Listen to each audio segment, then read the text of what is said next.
Let's start with our first news. Back to Conor. For those of you that keep up with the channel, you will remember there were talks of Conor fighting Carlos Prates, but Prates later ended up getting booked against JDM, which is happening this weekend for those of you that did not know. Anyways, Prates was recently interviewed by MMA Fighting, and he believes the fight against Conor did not happen because Conor and his team did not want him facing a KO artist in his comeback fight. He said he did not put too much expectation on it. He has always kept his feet on the ground, and he knew that a superstar like Conor, after being out for 5 years, probably would not come back fighting someone who has been putting on great performance and knocking everyone out. Of course, if it had happened, it would have been cool, it would have been awesome. But right now, his focus is on JDM to get the title shot. But he also made it clear that he is not disappointed, because opportunities like this are part of the game. In his view, the UFC often protects big names when they are returning from long layoffs, especially when a dangerous opponent is involved. He respects that strategy, but at the same time he is focused on proving himself in every fight. The upcoming clash with JDM is seen as a massive chance to move closer to the top of the division. Prates believes that another strong win could put him directly into title contention.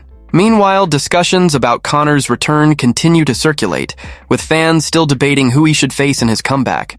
Some want a safe return fight, while others demand immediate big challenges. For now, Prates is not looking backward. He is fully locked in on preparation, training hard, and aiming to deliver another explosive finish this weekend. His confidence remains high, and he insists that his goal has never changed, which is to become champion earn respect level. Move. On to another news at the start. JDM just went nuclear on Carlos Prates ahead of their fight. Not really. He was super nice even after Prates said he plans to knock JDM out in front of his home crowd in Perth and believes a win would make his title shot undeniable. With the way Prates has been talking and the momentum he's carrying, some expected JDM to fire back hard, but that is not what happened. Instead, JDM kept it respectful and calm, giving the Brazilian credit as a very talented and dangerous fighter. JDM acknowledged how tough Carlos is and even said he believes the fight could go the full 25 minutes, showing he's preparing for a war rather than looking for an easy night. This is a huge fight for both men. JDM is trying to defend his position near the top of the welterweight division, while Prates is looking to crash back into title contention in a major way. He is currently riding a 2-fight knockout streak and is viewed as one of the most dangerous strikers in the division right now. If Carlos gets the job done in Perth, especially with another finish, it would be hard to deny him a place in the title conversation. Now, JDM spoke about the matchup. Yeah, I'm excited for the matchup. Good challenge. Sort of. I've always wanted to fight the top challenges. He's proved himself as one of the top contenders in the division. All the guys in the top 10 present different challenges, and Carlos is a dangerous, aggressive striker. It's an exciting matchup, got to be switched on, got to come in at my best to get the win. I expect a 25-minute battle. Carlos is super tough. I'm tough. I don't think he is going to take me out, and I don't think I'm taking him out. It will be a 25-minute war. He also reflected on Prates' last fight with Gary. It was a good fight. Gary had a good game plan and was ahead early in the rounds, but Carlos turned it on late. If they redid it and Carlos came with a different mindset, he could have won. It was close. But he bounced back with 2 impressive knockouts, so he is definitely one of the top contenders right now. He is excited for the challenge and believes this fight will show who truly belongs at the top of the division and will define their momentum heading forward in the welterweight rankings. Both fighters remain focused, disciplined, and ready for a full competitive battle in Perth, Australia. Move on to another news. At the start, Pimblett is teasing his next fight and the signs are getting stronger. That Benoit Saint-Denis, also known as Bast, could be the opponent. Pimblett recently confirmed that he is facing a French fighter after posting a short video clip where he said he will not reveal his opponent yet, and that the UFC will announce it in due course, adding that fans will find out soon enough. Meanwhile, BSD has also added fuel to the fire by confirming on Instagram that he has officially signed his next fight contract, posting the message, "See you soon, UFC." On top of that, Ariel Helwani has reported that we could be getting Pimblett versus BSD at UFC 329, a massive card that could also feature Conor return, a Gable Stevenson debut, and a bantamweight clash between Corey Sandhagen and Mario Bautista. Helwani described the potential lineup as huge, saying it could be one of the biggest events of the year if everything comes together.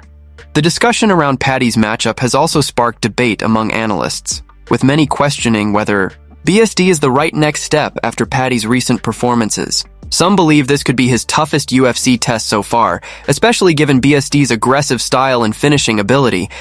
Others argue that the matchup is exactly what Paddy needs to prove he belongs among elite contenders.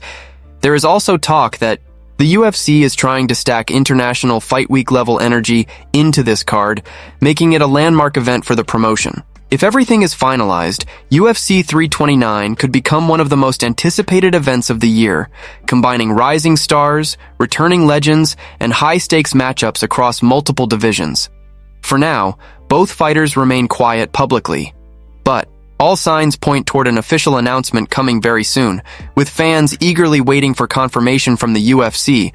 As expectations continue to rise around the potential matchup, the lightweight division is watching closely, since a win here could push Paddy into major rankings discussions while Basti looks to cement himself as a serious finisher in the division. Insiders suggest negotiations are progressing behind the scenes, and the UFC is prioritizing stacking the card with both star power and competitive fights to maximize global attention.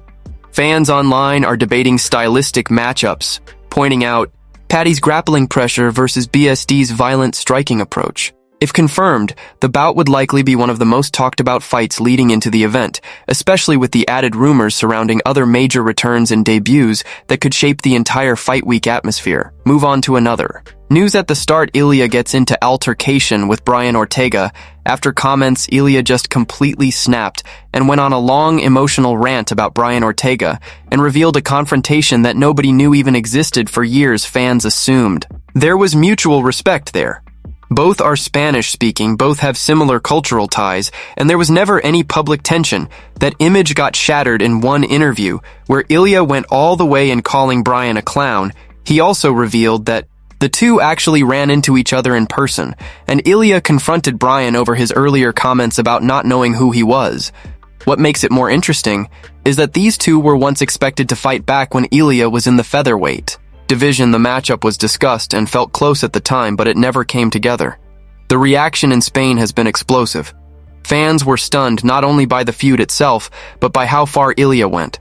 All of this is unfolding while the Georgian is gearing up for a massive title fight against Justin G at the White House event. The Ortega topic only came up because the reporter brought it up while asking Ilia about recent drama. Brian Ortega. I remember everything clearly. Ortega was out there saying, "I don't really know who Ilia is." Honestly, it made him look like a clown, an imbecile. I was rising through the rankings and he was trying to play it cool, but it was unprofessional. How can you not know the man who is about to take over the division? Ortega is a puppet. He made himself look like a clown because the whole world knows that he knows me. I remember challenging him directly because he wouldn't say the truth, which was that he was afraid. I told him, if you're not scared, say it. If you are, admit it's a risky fight. He tried to use ignorance as a shield, but calling yourself a professional while not knowing the guy stepping on your heels is the definition of being anti-professional.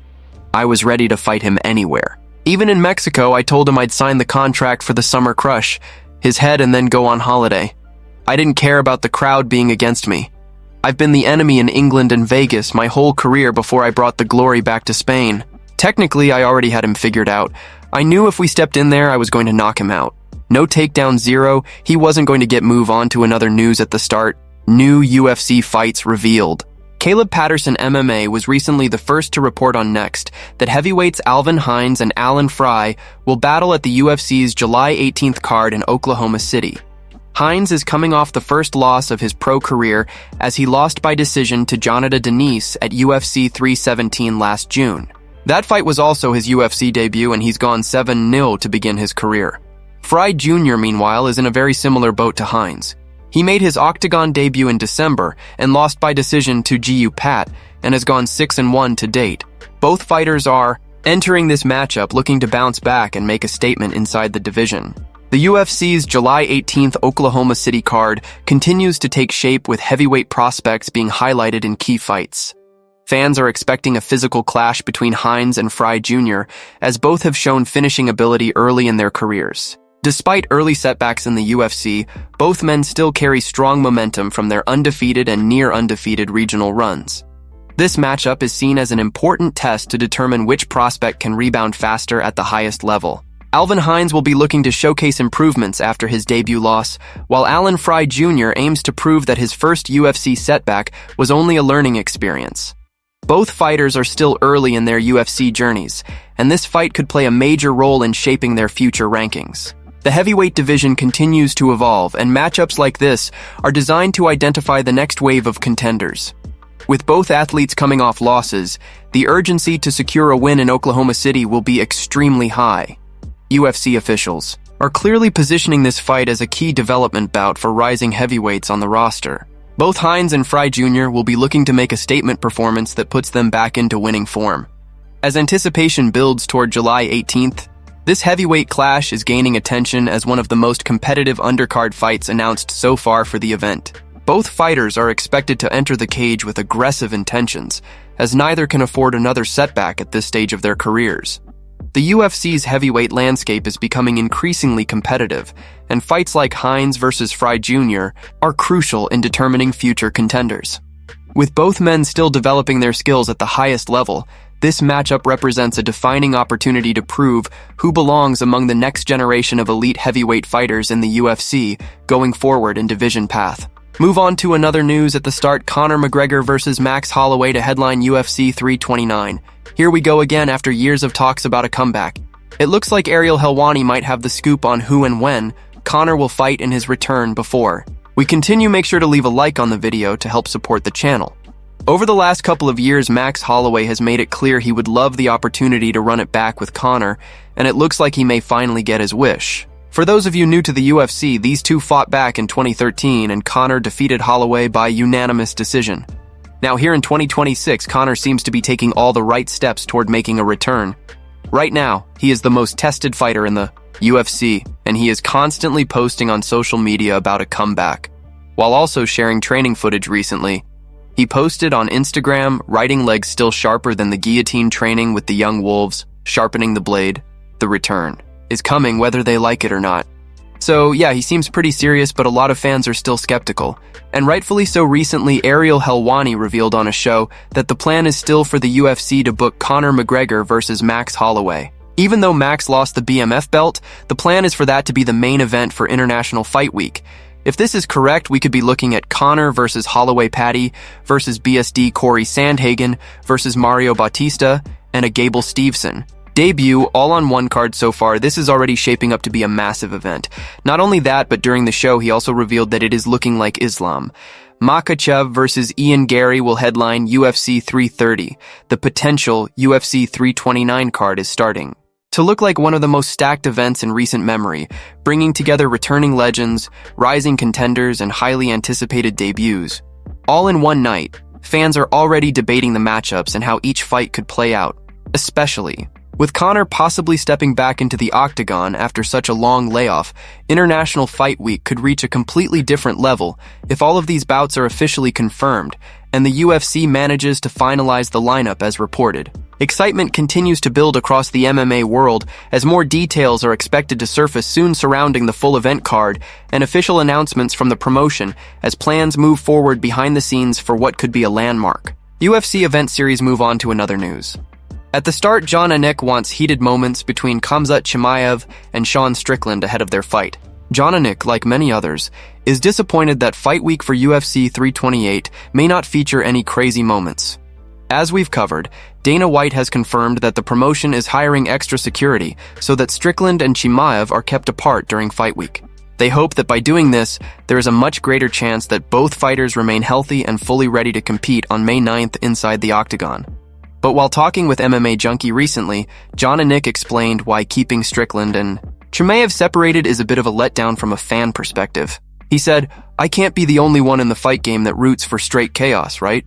Whether it's in the arena or at a press conference. I'm not necessarily talking about Monster energy drinks flying through the air, but yeah, I want security to have to intervene. I want friction." He went on to explain that when there is heat, friction, or real bad blood on a matchup, it only amplifies the entire Fight Week experience. In his view, it builds tension, increases interest, and makes the actual fight feel even bigger when the cage door finally closes. Anik also referenced past moments in UFC history where confrontation added to the hype, mentioning how the first time the door was locked behind Colby Covington and Kamaru Usman, it created an unforgettable atmosphere and immediate intensity.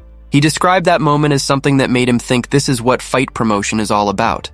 However, he also acknowledged that there is a balance, and the UFC's priority is making sure both fighters make it to fight night without any unnecessary incidents backstage or during media events. Despite the increased security and controlled environment planned for UFC 328 Fight Week, there is still an expectation that drama will naturally unfold given the personalities involved. Strickland is known for unfiltered comments and unpredictable behavior, while Chimaev brings his own intensity and aggressive mindset into every situation. Even if direct confrontations are limited, fans and analysts believe verbal exchanges, press conference tension, and online back and forth will still create plenty of headlines leading into the event. Fight Week may be controlled physically, but the psychological warfare is still expected to play a major role in building anticipation for one of the most talked about matchups on the UFC calendar.